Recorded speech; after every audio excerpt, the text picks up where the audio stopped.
What's up, everybody? It's your favorite show, Get a Bucket. I'm your host, Trey, and as usual, I hope you're all having a wonderful, wonderful day. Hey, I ain't gonna lie to you.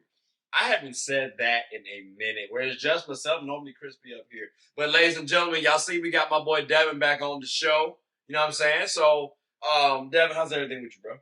Everything's going well. Thank you for having me here. Happy Memorial Weekend to everybody out there. I hope you guys are all spending it with your loved ones or those that matter to you.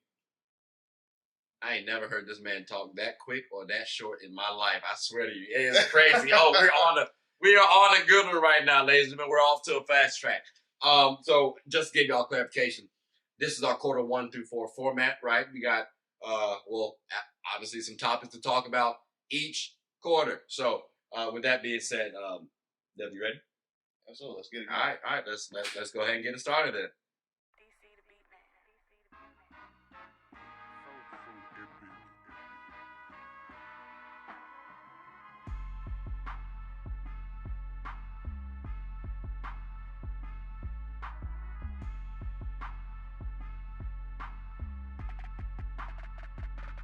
All right, ladies and gentlemen. So listen, Devin.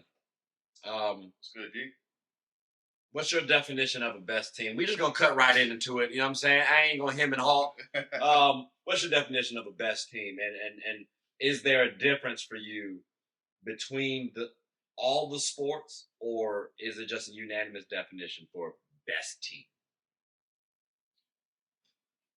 I would say that it's universal amongst whatever arena you're in because there are certain principles that lead into you being that team, right?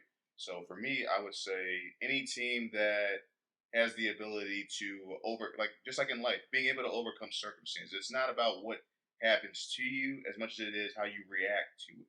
So if you're that team that, you lose a key player on your team or, somebody has a life circumstance and they can't perform that night, do you have the young guys that are willing to step in and step out and keep the train rolling, even if it may seem like the odds are against you or impossible? That's what I think separates the elites and the great ones from the ones who prefer mediocrity or just being like there. Just being there, being relevant. Exactly. I get that. I think the best teams, which is kind of what you're saying, they pay attention to detail. Exactly. They have that passion. It's a level of professionalism. Mm-hmm. And there are plenty of teams out there that have tremendous talent. Like if I want to look at basketball, for example, it's no shade or slight on these boys at all. I'm just trying to use it as an example. But the Pelicans, right? Okay, here. See, no. what he did there, right? You want to preface. But here's the thing. But then he want to throw shots at my team, like. I know where you're coming. But I'm about to say, your team is ran by two of my boys. Like y'all know where we from. Zion, he come from good stock. Bi, he come from good stock. So like they have tremendous talent. I even said, dude, they could beat the Thunder without Zion. Yes. Now that looks a little foolish right now because the Thunder beat the Pelicans. It does. But I think though they have the talent to do so. Now where it comes into, I think OKC, for example, was a better team. Mm-hmm. Might not have had more talent. I think they had similar talent, although Shea being on team MVP, that helps them out. Certain Zion not being there, cool. But they actually had a good, talented team around them. So and they showed their passion all throughout the season. They were the number one team. We weren't expecting that, right? Yeah. Like so again, that boils down to that best team for me. Would a team like the Thunder be considered the best team in the game of basketball for you, out of curiosity? And it's just it's an opinion. I think right now, no, because they're not still playing right now, if I'm not mistaken. Okay. So, okay. I would say right now, personally, because I've been following them a little bit right now, it's a team like the Timberwolves, Ant-Man. So, and I think that's the difference, right? I'll speak about my team. You brought up the Pelicans, right? And this is something that I've known for the last, I'll say, 2 years.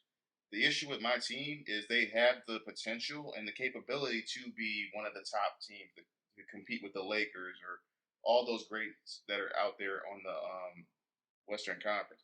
The issue is without Zion, they just don't know how to continue to push through.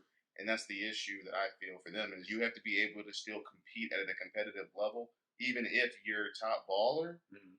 And respectfully, BI is that dude as well. They're both the top two alpha dogs. Yes. BI over there. But if one alpha dog is on the court and one is off, you have to still be able to push the needle forward with everybody else around the team. And I agree, but let me ask you this too, though. At what point in time does something like coaching matter? Because I also mentioned, we said best team, but I don't think the team is just the players on the court. I think Sure. I think team extends to coaches, management, like owners, hell, even the fans, bro. Like we play a part of it. If I don't watch the first half of a Duke basketball game, I won't watch the second. Now, if it's UNC, that's a little different. Like I'm gonna catch the game now. I'm gonna be there with my boys, but I'm a little superstitious because if I see we're up, if it ain't broke, don't fix it. I'm not gonna be selfish, right? Like I'm playing my team. I'm playing my role. Yeah. So that's why I'm thinking maybe in that situation, it's your team has a good team. And I hate to do this too, but like maybe we need to look at Willie Green a little bit more. Maybe we need to look at ownership a little bit more and see if they're making the best moves. Now, I disagree. Okay. Why do you disagree? I would disagree from this side. And I'm just trying to play devil's advocate. I know you play devil's advocate, but I want to help educate my audience, the ones who may not be as honed in on the Pels like I am per se, right? Because I'm from New Orleans, so I understand. I have people that will say X, Y, Z. Mm-hmm. I don't think ownership is an issue because if you look at, there's a statistic, Gail Benson is, I think, ranked in the top 5 for the most spending for an owner of a team, and she owns both the Pels and the Saints. Yeah. And she's willing to put up bread to help those teams be successful. Now, a solid contract. Now, Willie Green, I think he is a better head coach than what we've seen in the past. When you look at who did we have right before Willie Green came in? We had Stan Van Gundy, whose selling point was being able to help the team play better from a defensive standpoint because that wasn't what they were able to succeed with the previous guy. I forget his name, my homeboy. But he got fired after 1 year. And look at the success that Willie Green had at least helped this team get closer and closer. They've been taking strides. It may not necessarily be the strides that we want, but if you look at the progress year to year, like this may not necessarily mean anything, right? But last season, the Pels were actually the number 1 or number 2 team, but then they stopped being number 1, number 2 for after 2 weeks. But see, that goes to my point about coaching ownership. If you realize you have a talented team, how do you motivate those boys to play? And I'm just trying to use the same. I mean, the Pelicans as an example. Not trying to focus on them, but how do you motivate your team to thrive? Like the Rockets, for example. Okay, well, they have a talented player, they have a talented team. I mean, Jalen Green, and they have a talented team around him as well. How do you get Jalen Green to be more motivated? Well, Ime Udoka has done that. So we've seen a coach actually ingratiate himself and help improve a player. Mm-hmm. So, I mean, I think it is X's and O's, right? It is talent. It is about the players giving you that passion. I think that passion is also, it's a culture that's got to be in place in order for that to actually happen. And that starts with top down. Yeah, man, but I agree. I do believe that there is an alignment there between Ms. Benson and Willie Green. And I will say the one person that I think is the odd man out is Dave Griffin, because even though he's he has, the XYZ, I will never forgive that man for the stuff in Cleveland with LeBron and all that, how that all trickled out. I never really thought he was the best from an executive vice president or whatever his title and standpoint. I think that's the one piece that needs to be taken out and replaced with someone else, because I don't believe that Willie Green is necessarily the issue from the coaching standpoint. Because if you look at the Pels, they've done really well with drafting, and I think he's done a really good job from being mentored by Montez Williams, who used to be the head coach of the Pels back in the day. As far as bringing a different culture and dynamic and helping those young guys get better. But you got to also look, it's not just Zion and Brandon Ingram. Brandon Ingram is one of the oldest guys on that team. You have a lot of young guys that are still only in maybe year 2 or year 3 that are still trying to figure things out. I used to hear you can't judge a prospect that you've drafted until they probably get into that 3rd year of that contract. That's that's a quote that I learned from my Sims GM, Mickey Loomis. He's like, we never really can evaluate someone after we see what they've done after their third season in the NFL. So I apply the same thing to the NBA. You want to give them more time, be a little patient Yes. with players. I think they have enough veterans on the squad. But at the same time, I think they need to possibly let go of their veterans. CJ and Valanciunas, more so CJ, but I like those two- Valanciunas and those two CJ, didn't show up enough for me in the playoffs. I thought Valley could have actually exposed Chet a little bit. But again, Yeah. from a team perspective, now I'm not trying to say the Pelicans are the best team, but I think they had talent that, okay, we've cultivated properly. Y'all could have done something. I said the same thing about the Wolves to my cousins, actually, and they didn't believe me at the time, but I said, like, they could be a top 4 team in the West, and they're in the West Conference Finals. I agree. I think that's the only past hold. season. So, I agree. I believe that's the only holdup. It's like the Pels, you see the potential, and during the season, they get to that point. But then they don't know how to sustain it for the longevity. And then it goes from you being the top team at one point for a few weeks. Now you trickle down. You just get a spew. Like you get like a few weeks of just L, L, L, L, L. And then you're basically trying to like fight to just get into the play-in tournament by the time playoffs roll around. It can't be like that. And that's where I say, when it comes to coaching development and like being able to win without your star players comes into effect. Yeah. I think what you said earlier about adversity, if a team can't get over that hump, if they can't fight through things, look at the Knicks. You deserve what you got. Like you gotta at some point in time be able to fight for what you want, even though you're at a lesser stance than what you had expectations going into that series or going into that season, whatever the situation is. So the best teams do figure a way to get it done through adversity.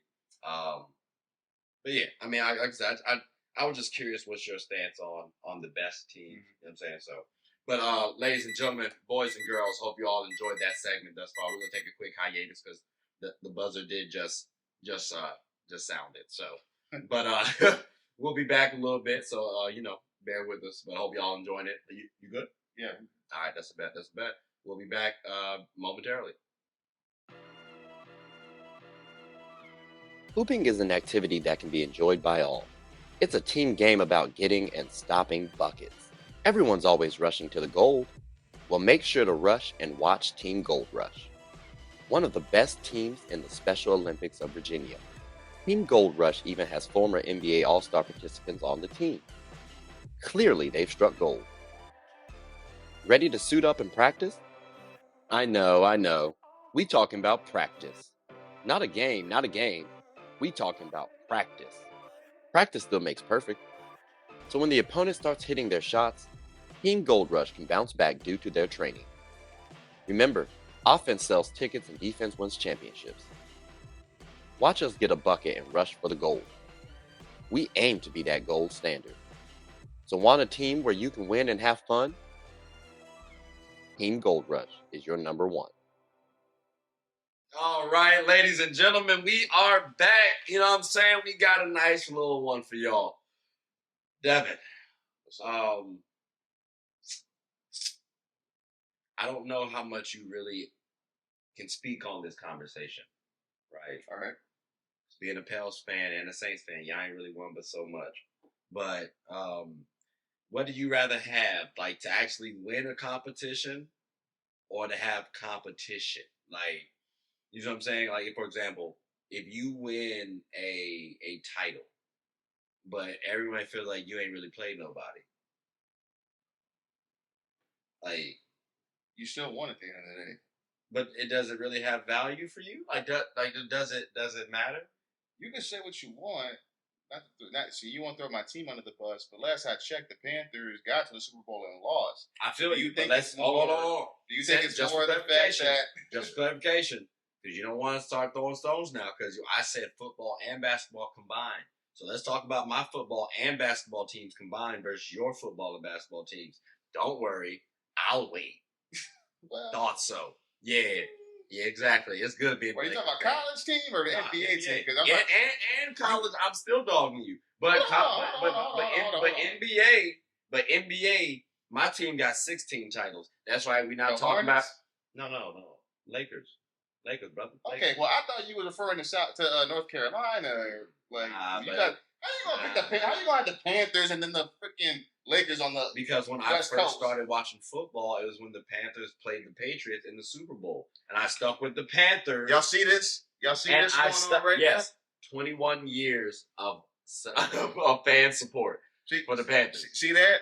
So for me, he gonna put me with two teams that are from the same state. He won't even take them. He won't even take the Hornets for his team. They're not my team. They from your hometown, but no, hold on. But we're talking about the teams you support. But I do support the Lakers as well, though. So I mean, you could make the argument. I could take out the Pels and put the Lakers. So your NBA team is who? Because you said the Pels. So your NBA team. I like the Pels, but I like the Lakers as well. I'm very diverse. Who do you support the most? Who I support the most? I mean, I just need one answer. I'm gonna say the Lakers because of Coach James. Now he wants to throw the Lakers. Okay, no, cool. I go wherever LeBron. So then, winning versus competition, you value winning more. Competition does not matter as much for you because I believe that. Look at it like this, right?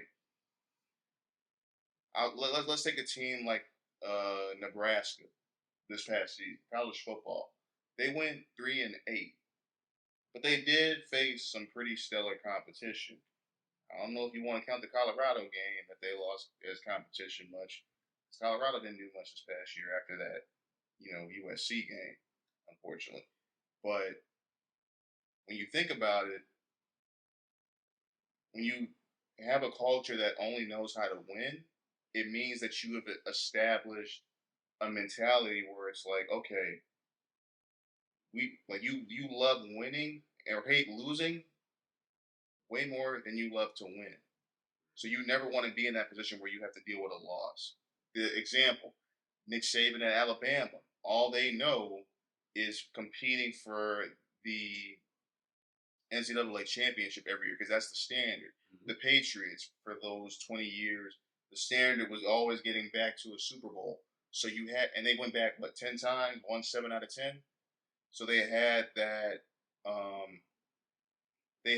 attitude and that mentality, and that's what led into their play. My man, Coach K, really great basketball coach. I love his speech where I got a chance to listen to him talk about his 2015 men's basketball team, and their mantra and attitude was the 3 E's: energy, enthusiasm, and emotion. Is what they played with, and that led to what you saw when they were battling through adversity. They knew how to overcome it. And I feel like when you have a winning culture, whenever things may be pushing you against the side, how do I get through this? I'll even use my personal life. Won a high school championship my senior year. We went 15-0. Was a top 10 team nationally. And sometimes even winning cures tough coaching. When you're losing, sometimes it's not as easy for guys to take in coaching. Because it's like, how are you going to coach me? And then we over here losing and whatnot still. It's not really working. Let me ask you this, though, because you say, I hear a lot of winning, right? But we've talked about adversity, mm-hmm. which comes with challenges, right? You know what I'm saying? So that sounds to me like competition. And a lot of times, not a lot of times, but I feel like sometimes we see winning, but question the competition. That's not always true.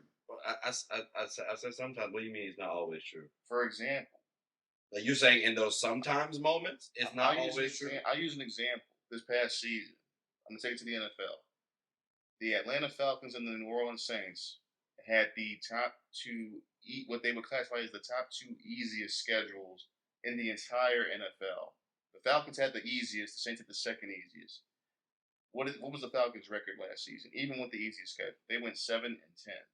Mm-hmm. Saints went 9-8. Mm-hmm. So just because it might be easy from the eyes of the NFL standpoint, based on who you were playing, doesn't always mean it's going to trickle into you actually winning. Another opposite example, you had a team like James Madison, the football team. The past few years, they were doing really well. They won the NCAA, what was it, the AA one? They won that entire thing back in 2016, and then they moved it from the FCS over to the FBS conference. So they're now playing people like you would see like a Fresno State or a Boise State. And people thought that when they did that transition from FCS to FBS, that was going to be a shell shock for them. But this past season, they didn't necessarily go undefeated or get ranked, I don't think, but they still held their own against a different conference level of competition because they have the pillars and standards in place. It's not going to change how they practice. If anything's going to make them want it more if you have those pillars in place. I'm gonna have to stop. Success. I'm gonna have to stop you there because I was hoping you weren't gonna bring up college football. Because like example. Well, I hear that, but like using the team like TCU for example, they went undefeated, but then people look at their competition and question, okay, well, why are they in a championship game? And then they get dog walked. Come on, little fella, like they got dog walked in the title game. Let's look at Notre Dame. They don't get really a lot of praise, but they've had winning seasons though. Like let's talk about my Trojans, who y'all were talking about. Oh well, you play in the Pac-12, so you alluded to less competition.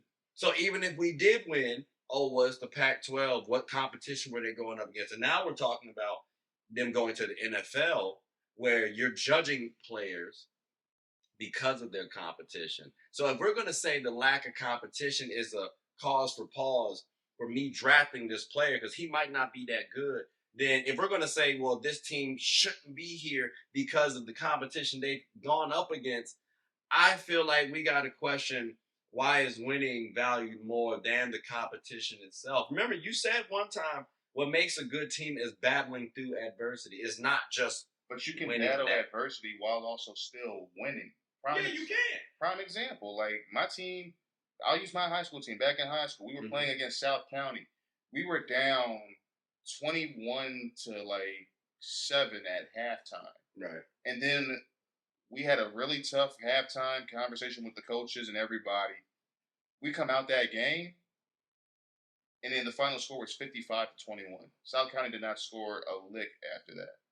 Because for so long, we had this, we were like, it went back to the stuff that we preached back during the offseason. What do we want to be? A team that chases, we want to chase perfection while pursuing excellence. Because we know we're never going to be perfect. And so having to play out that way during the season. Right. But we had a standard where we're going to, we know what we're capable of. We want to continue to just achieve excellence. And we know that we're not playing what we're capable of. How do we change it around? Those teams that know how to win know how to turn things around when things are not going their way. Yeah, in the spirit of the moment. But that's like you said though, we're not going to be able to win every single game. So like for me, I'm not going to focus on winning as much. I'm trying to focus on the competition. Now you got to play who you play, right? Yeah. Like for as a Laker fan, right? Mm-hmm. You can say that the Nets might not have been the best team when we played them, or maybe Philly might not have been the best team. Cool. But we had to play who we had to play. But I can at least say, all right, well, this was competition. And I can break down why I felt like this was competition. So for me, it was satisfactory. And that goes back to my point. I think it comes back to the factors, like you said. Yeah, but like a season like the bubble, though, my team wins, but the competition was a little off. You feel like the competition was a little off. As an NBA unit, yeah, personally. So, and I'm not trying to focus on that one. I'm just using it as an example. Like I want to focus on the competition aspect for my teams. Yeah. Not just the winning. Now, don't get me wrong. I like winning. I love winning, ladies. I'm about to say, like, if you want to question your W, you done seen my. If you want to question the W, we can take that cubic zirconia ring that LeBron got and throw that in the trash. I don't count it. I told you we have 16 titles. I do count. We have 16 titles. But I will count it. I will count that one just because of the fact that look at because that was one of the that would probably make. I'm not gonna say never. You never know what could happen in life. That was the only finals championship that was played during a pandemic. You have to factor in this. They were still winning and did what they did in one of the craziest, toughest circumstances that we can honestly say, because we didn't have, a vaccine at that point. We didn't have, all this research, or like we didn't really have a real sense of direction of like how we're gonna go about all this. It doesn't help that we had a crappy president either, but that's besides the point. But the fact remains the same, right? The other issue we have to factor in is that the players also said that they wanted to continue to play. But we don't talk about that aspect. There were certain players that I'm pretty sure there was a conversation about, do we want to continue the season? A lot of guys were okay with that. Doesn't mean that everybody was okay with it, but then some guys will use them not being okay with it as an excuse for why they may or may not have played their best. So we have to think of it from that angle as well. At the end of the day, it doesn't matter it doesn't matter how you win as long as you get the win. Nobody's gonna talk about. People will talk about that. I don't lie. Don't lie. People will. It has an asterisk. Even the lockout seasons, people try to throw asterisks on those So you said championships. the Cavaliers have an asterisk from Yes, they that cheated. 2016. That 3-1 comeback is not. I only give it. He's just hating on credibility. LeBron, y'all. That's what this is. No, and I actually made a video about this. I want y'all to check it out too. It's from the Wacky segment because LeBron James actually throws down Draymond Green, steps over him. Mm-hmm. Both of them get a technical. If nothing else happens, I'm cool. 3-1 comeback happens.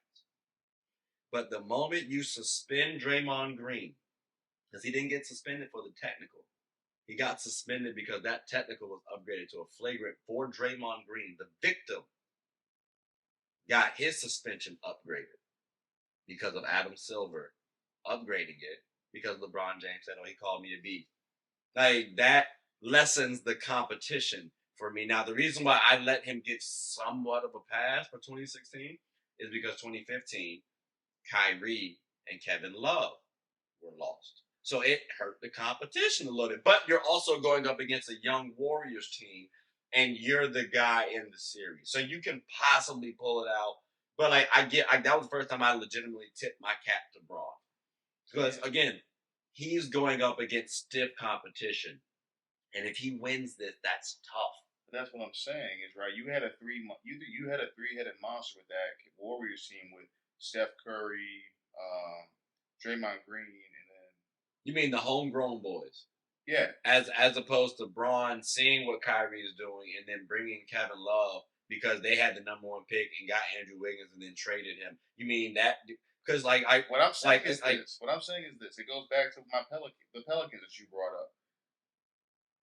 Even without Draymond getting that, foul upgrade, if the Warriors wanted to, and if they were willing to, they could have kept it going. But as soon as Draymond got taken out of the equation, everything just fell apart.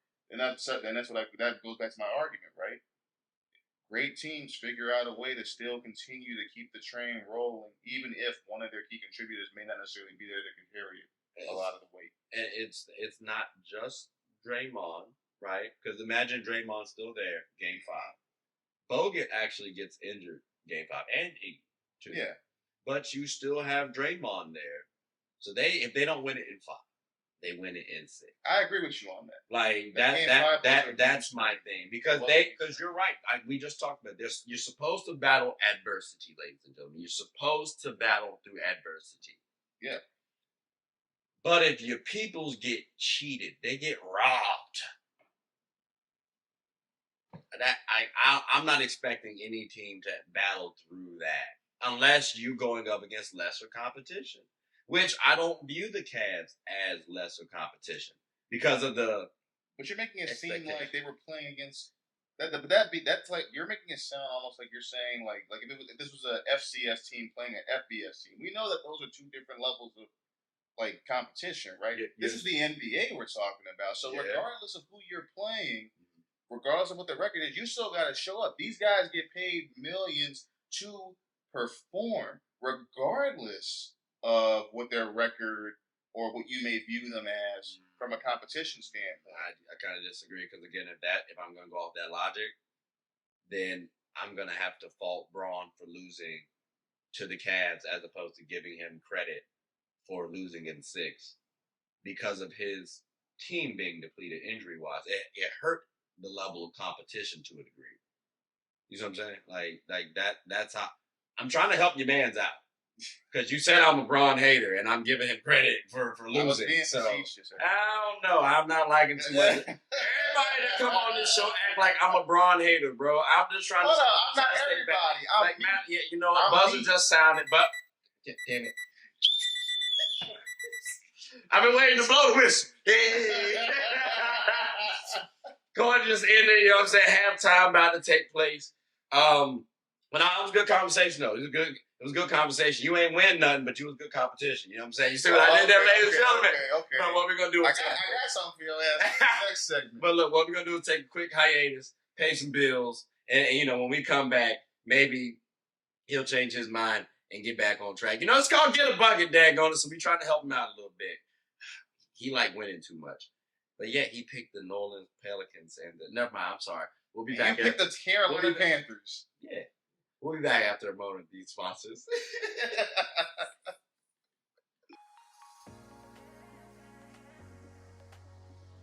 The I'm Perfectly Made Foundation believes that routine screenings can save lives and that access to these services should not be a barrier. Our mission is to promote eye health education, free eye exams, free eye screenings, and free glasses to our communities with the focus of highlighting early detection. The I'm Perfectly Made Foundation also gives individuals with low vision and blindness the opportunities to be a part of certain community events regardless of visual impairments. All right, ladies and gentlemen, we are back. Look, quarter 3, you know what I'm talking about. Devin, we're just going to get right on into it, bro. It's called Get a Bucket, right? It's a sports show. It's your favorite show's favorite show. What's your favorite sport? So, for our audience, if any of y'all haven't realized by now, just for me being here, I talk a lot about football. So that would probably be the one I'm most passionate for. Okay. Now, because I've just been a little curious. You know what I'm saying? Like, I feel like people who play football a little wired different. Mm-hmm. What made that appealing? Like you seeing someone knock the hell out of somebody else. I don't think it.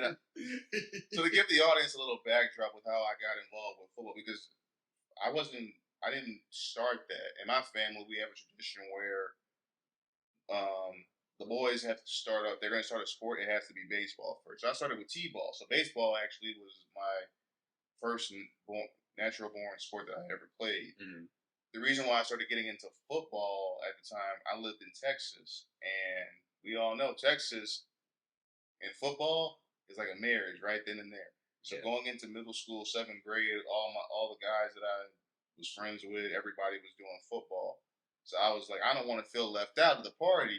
So that's when I joined football. Okay. And that's where that started. And football taught me things that I feel like still carry over to who I am today in terms of having discipline, you know, being disciplined, knowing how to control, you know, your anger, for example, as well when you're going across somebody, knowing how to like come early, stay late.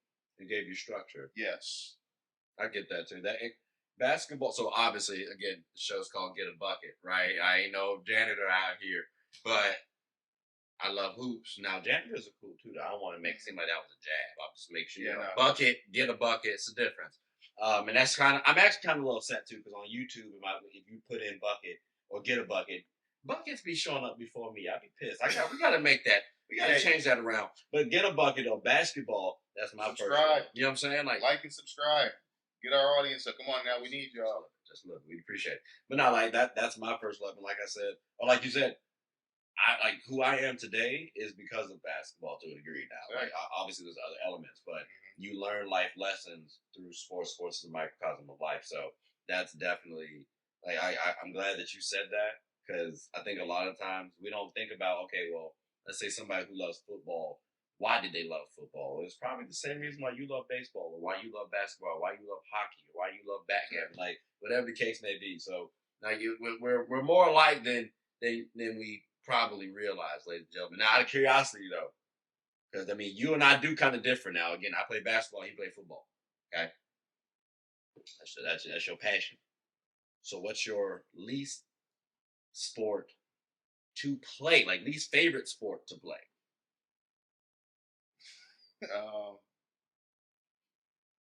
I'll say these two are my least favorite because I've never played either one of them: lacrosse and hockey.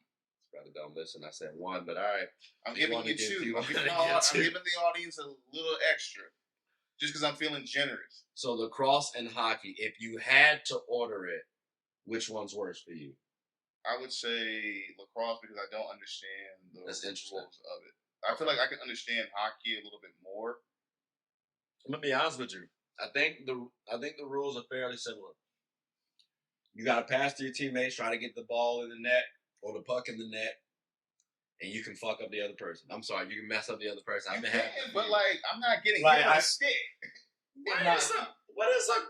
I know when a brother trying to come at me with the licks and whatnot in hockey. Bro, you got brothers in lacrosse just swinging the net on you, trying to hit you like you part of the KKK. All right, okay, so you also brought up a point earlier too, right, about you being on skates in hockey. I did, yeah. So, like running versus being on skates. Yeah. I think it's a little different. So I'm just saying, like, if you get pushed, you had an ice skating ring.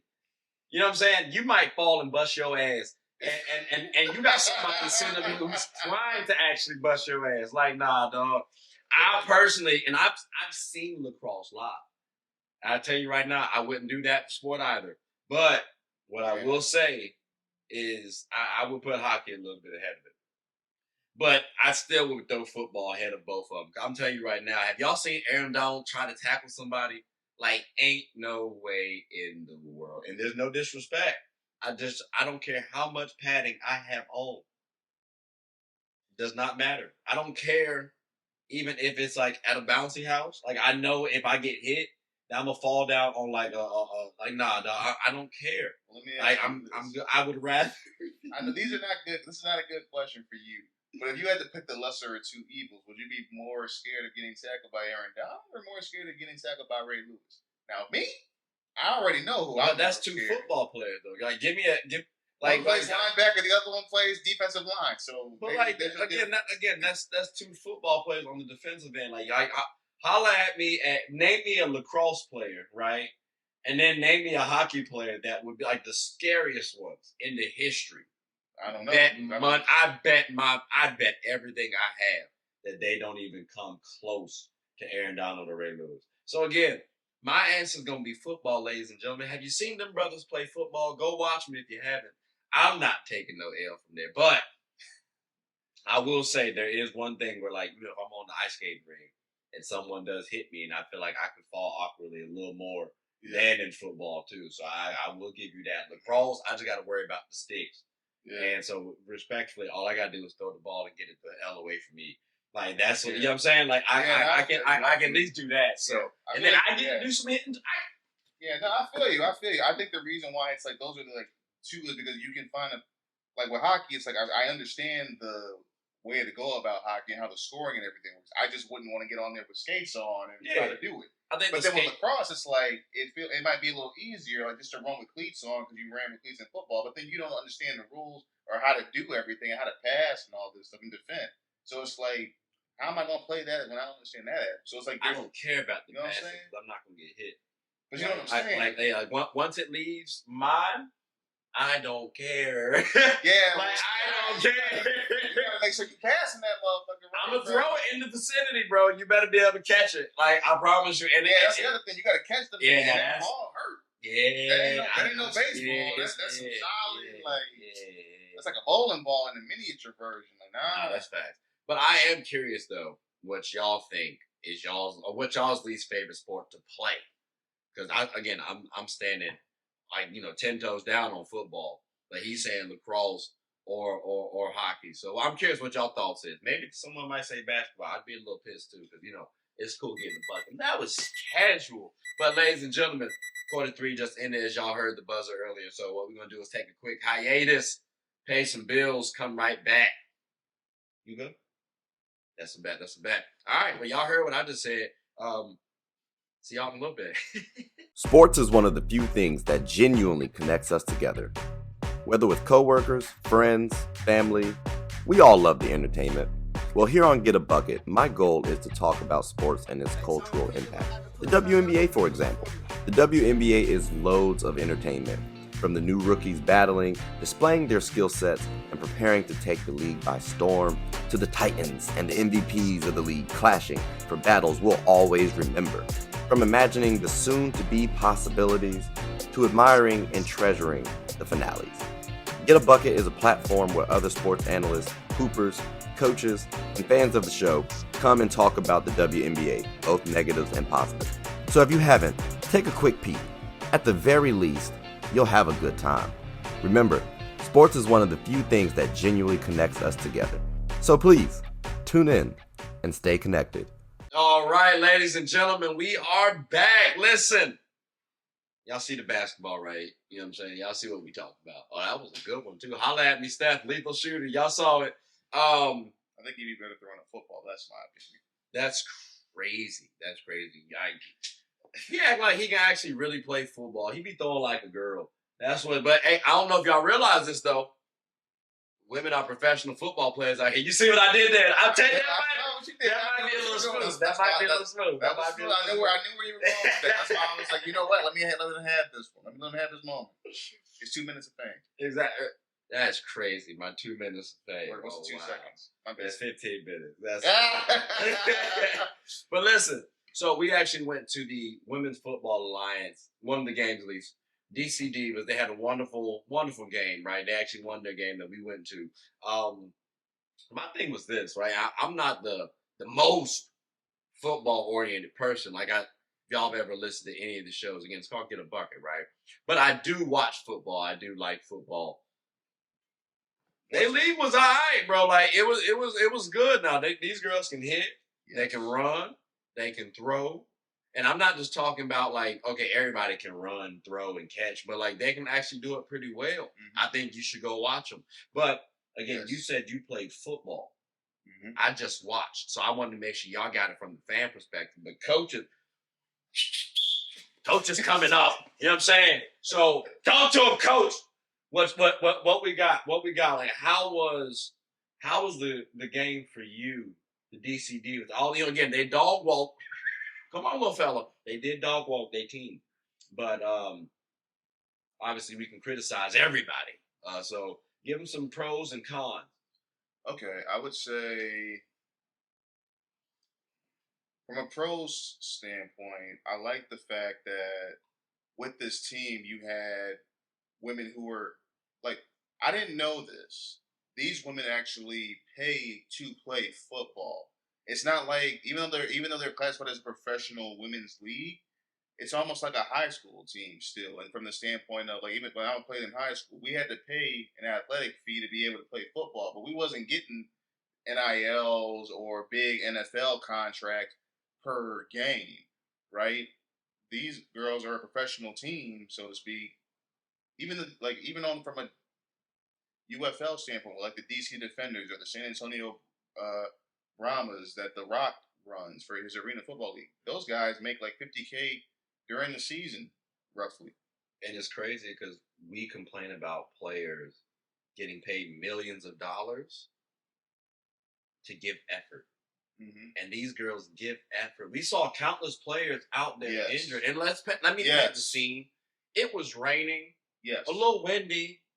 A little dark. It got cold too. Like, you know what I'm saying? Like, and they're giving it their all, bro. Mm-hmm. And again, people are getting paid millions to give less effort, essentially, because we're questioning their effort. I didn't question none of the girls' effort on the field, but I just wanted to make that statement because you were in your soapbox. Yeah, no. So I would say like that's from my standpoint something I wish like we could see change. We definitely, because they don't get, and the girls were on ESPN 2.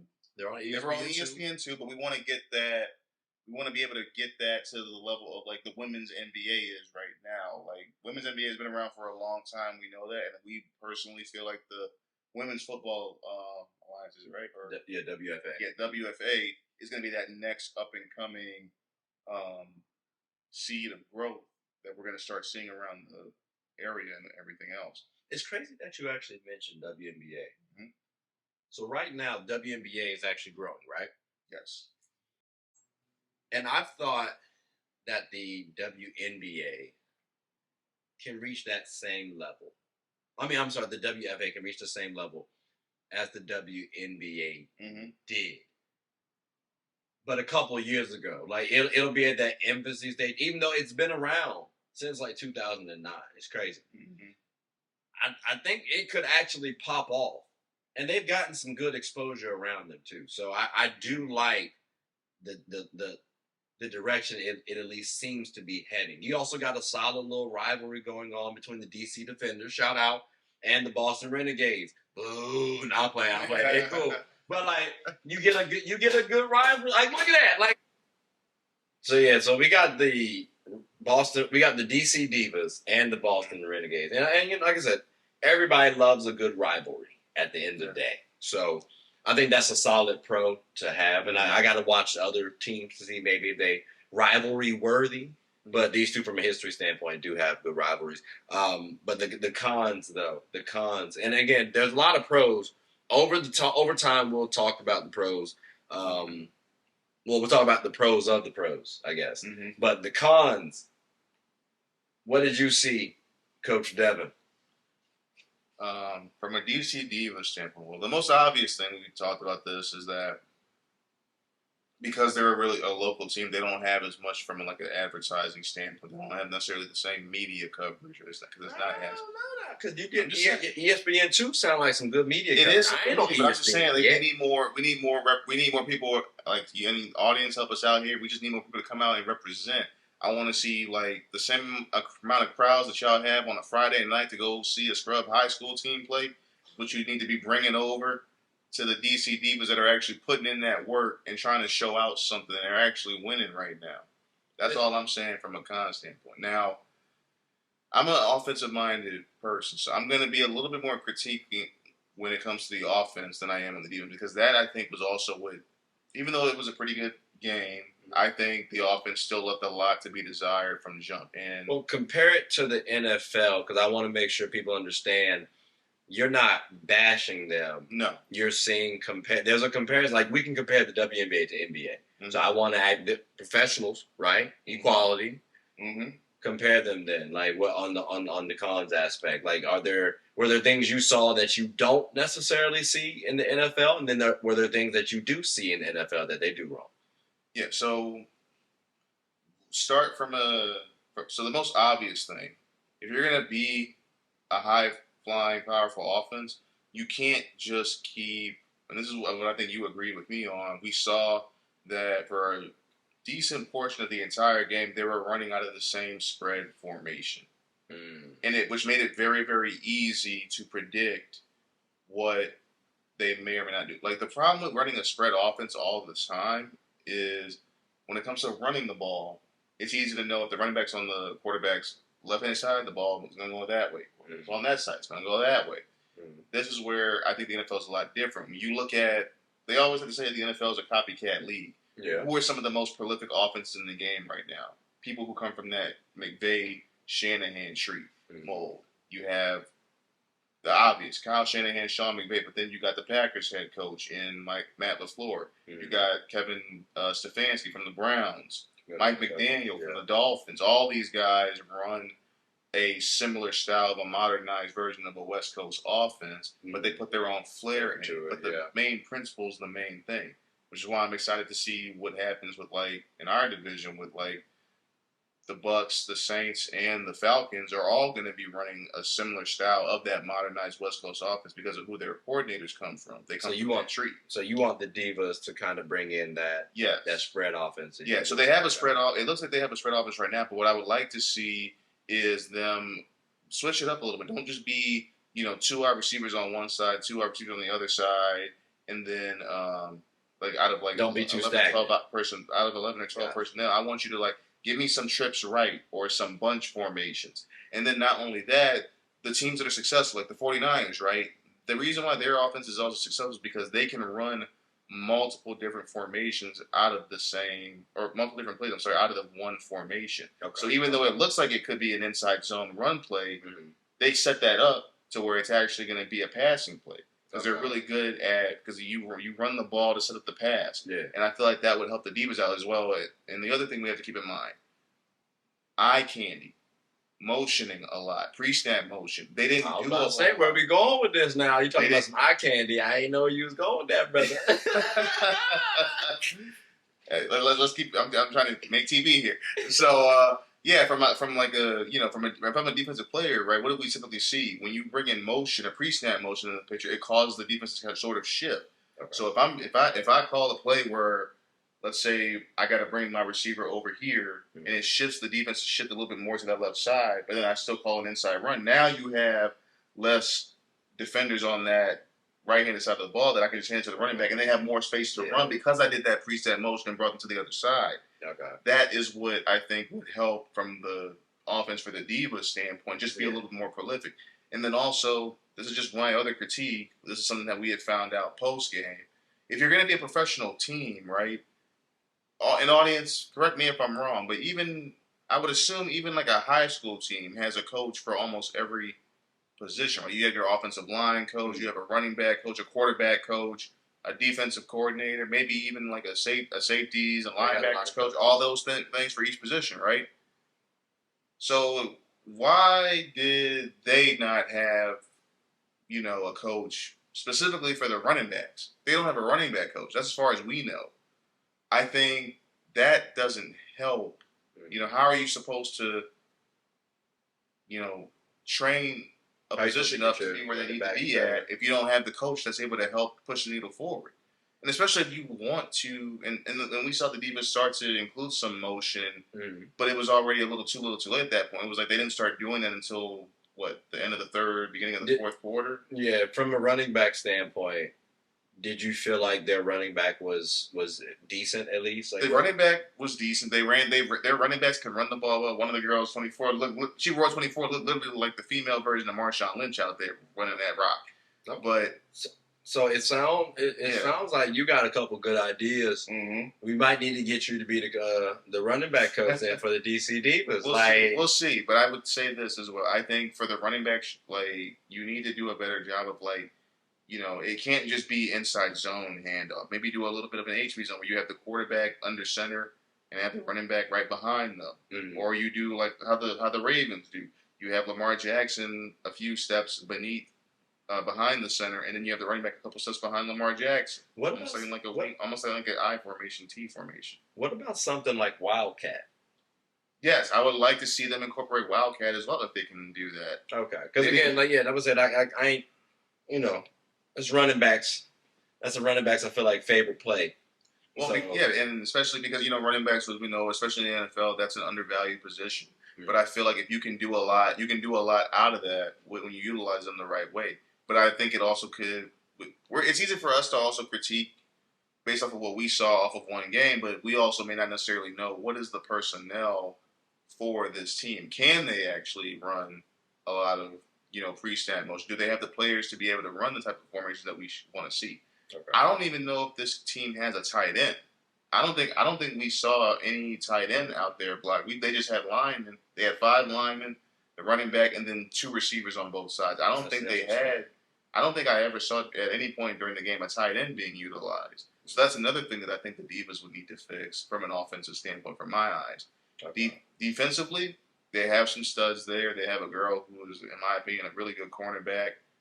Your girl is a solid linebacker over there. She'll be a starting linebacker at some point whenever she takes on the reins there. They have a really nice number 92, I believe her number was, defensive end.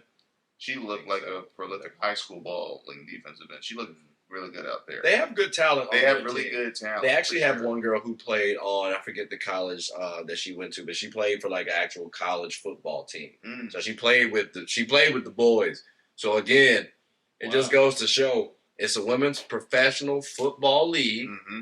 She's played with the men before. Yeah. It's only a matter of time before this league pops off, similarly to how we've had the WNBA. We just need a Caitlin Clark and a couple more. Oh, I'm sorry. Let me rephrase that. We need a solid glory year, a glory decade, I would say, or glory couple seasons, and then a Caitlin Clark. And we as a society can make that happen. We don't necessarily have to rely on one player to be like, oh, have you seen this person? Look at her highlights or whatever. No, we need to, as a group and as a community, we need to start empowering that sport to help it, take flight, so to speak, in my opinion. Yeah, because even when I said Caitlin Clark, if you notice, I put quotations around it because we're looking at Caitlin Clark, but you also got to look at Angel Reese. You got to look at other players. Don't throw my girl out.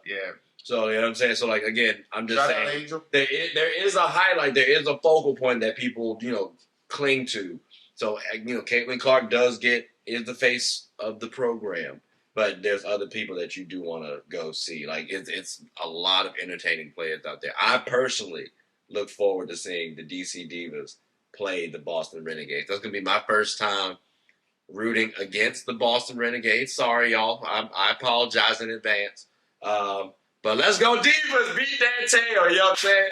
So, again, y'all, we got fans out here now. So, ladies and gentlemen, please go watch the DC Divas when you want to, when you get a chance. They are ESPN2. You can go watch them on YouTube. You can see them on the highlights. You might be watching them right now. Who knows? It might be above me as I'm talking. Hey, but y'all might see me on the sideline if they decide they want me because he might be. He might be. That might be him. That might be him. I wouldn't do all that. Like, he lying. He lying. I wouldn't do much of that. Lying ass. But ladies and gentlemen, yeah, I don't know if y'all heard the quarter. I blew the whistle, right? The quarter ended. I don't know if y'all heard the horn or not, but yeah, no, that was a good episode, bro. That was a good episode. You got anything you want to say before we close up shop? No. Again, just hope everybody's having a great Memorial weekend, spending time with your loved ones, your family, whoever you're rocking with. And as always, I like to make sure that everybody out there stay blessed. Keep doing what you got to do. If you don't see it or no one tells you that they're proud of you, I am. Everybody. So keep rocking. Keep doing what you got to do. Appreciate y'all. I like that message. I support it. I would just like to say, though, you know this ain't going to drop on Memorial Day weekend. It may not drop on I'm just letting you know that. Like, yeah, I'm just letting you know that, dog. Real time. So we can cut that out. We can cut that out. But remember, even if you may not be having a good day, don't you dare go listen to anybody else's. Just on Memorial Day, though. He said just on Memorial Day. So the other 364 I said weekend. No, I said Memorial weekend. I'm sorry. Grammatically, other 362 days. I'm sorry. 65, my G. I said other 362. Okay, whatever. All right, we ain't talking about that. You said weekend. I gave I'll you 3 give him days. We'll just give him because it's that. a long weekend. But ladies and gentlemen, boys and girls, hope y'all all enjoy it. Hope y'all have a wonderful year, right? My name is Trey. I'm the host of Get a Bucket. As you can see, my guy Devin on the screen as well. So please like, subscribe, comment, tell anyone about the show. Again, if y'all didn't hear earlier, the host of Get a Bucket. Hope y'all had a good one. Take care.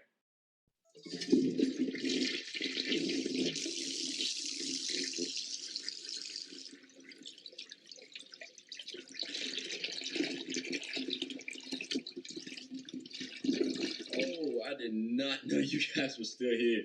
As you can see, we're at the back end of the show. No pun intended, but look, hope you all enjoyed it. And before you go, please subscribe to the YouTube channel, follow the IG account, share the content to anybody who's anybody. And most importantly, leave your thoughts and comments below. But I got to go back and play Buddy in 2K, so let me unmute him real quick. Excuse me. Hey, boss, I'm back. Nah, you better catch this word. You know we get buckets around here, too.